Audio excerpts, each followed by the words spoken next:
Hello guys, I welcome all of you on behalf of my educational channel, and today the very auspicious day, and that is Children Day.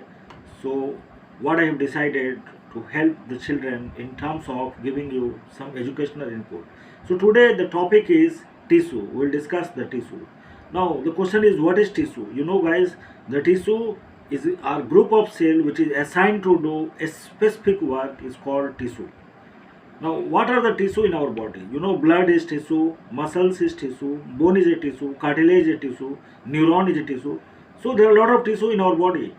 You know that cell form tissue, tissue form organ form organ system, and organ system form will human body. So tissue plays vital role in forming the human body and as far as conducting the metabolic function also. So now today we'll discuss the plant tissue. What is plant tissue and how many types of plant tissue? Plant tissue, the tissue which are available in plant is called plant tissue, and there are two types of plant tissue. One is called meristematic tissue and second is called permanent tissue. So now what is meristematic tissue? Meristematic tissue, you can also say it is dividing tissue because it is responsible for growth of the tissue of the plant, and it is responsible for cell division also, and that is why meristematic tissue is also called dividing tissue. Now meristematic tissue are three types, that is apical, lateral and intercalary. Now what is apical meristematic tissue? Apical meristematic tissue are found in root and shoot where the maximum growth occurred in the plant. So in the root area and shoot area, the apical meristematic tissue are found. Now second is that is lateral.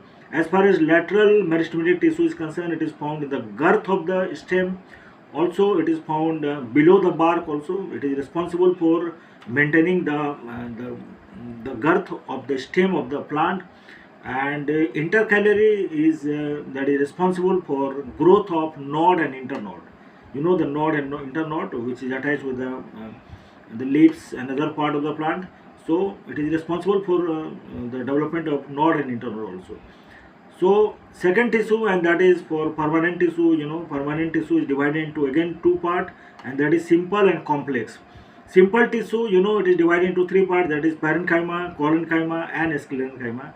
And parenchyma is a plant tissue which is responsible for stored food in the plant.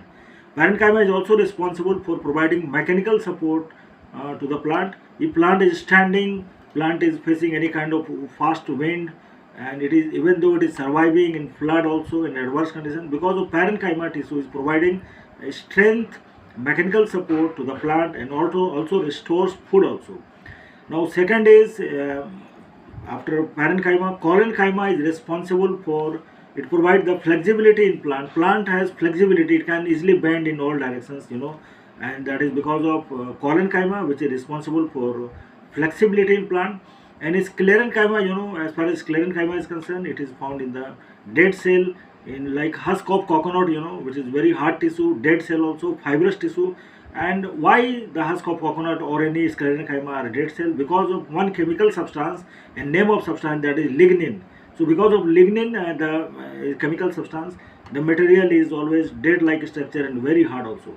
Now again parenchyma is divided into two parts, that is arenchyma and chlorenchyma. Now what is arenchyma?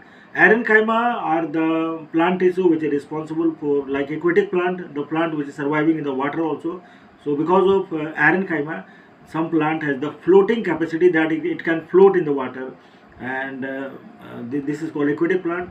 And another is, that is apart from aquatic plant, arenchyma, and another plant in that is you know, another tissue, you know, that is chlorenchyma. Chlorenchyma which contains chlorophyll, and you know, autotrophic plant that is doing photosynthesis because of chlorenchyma. Chlorenchyma is responsible for conducting photosynthesis because of chlorophyll. And you know the reaction, chemical reactions, that is 6CO2 plus 6H2 arrow, and that is in presence of sunlight. With the help of chlorophyll, it will form glucose, C6H12O6 plus 6O2, it will release oxygen also. So this is the reaction of photosynthesis. Now another, that is complex tissue, that is there are two types of complex tissue. One is xylem and phloem.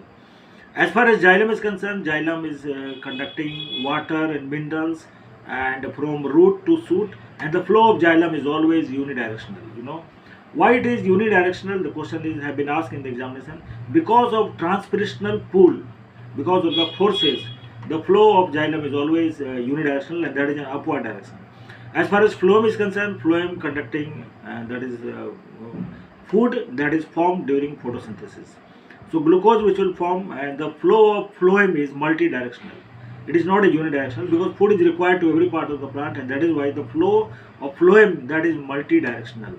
So this is the basic difference between xylem and phloem. And xylem has many parts, like it has vessels and tracheids, all are tubular structure. And on the, if you will see the this is phloem.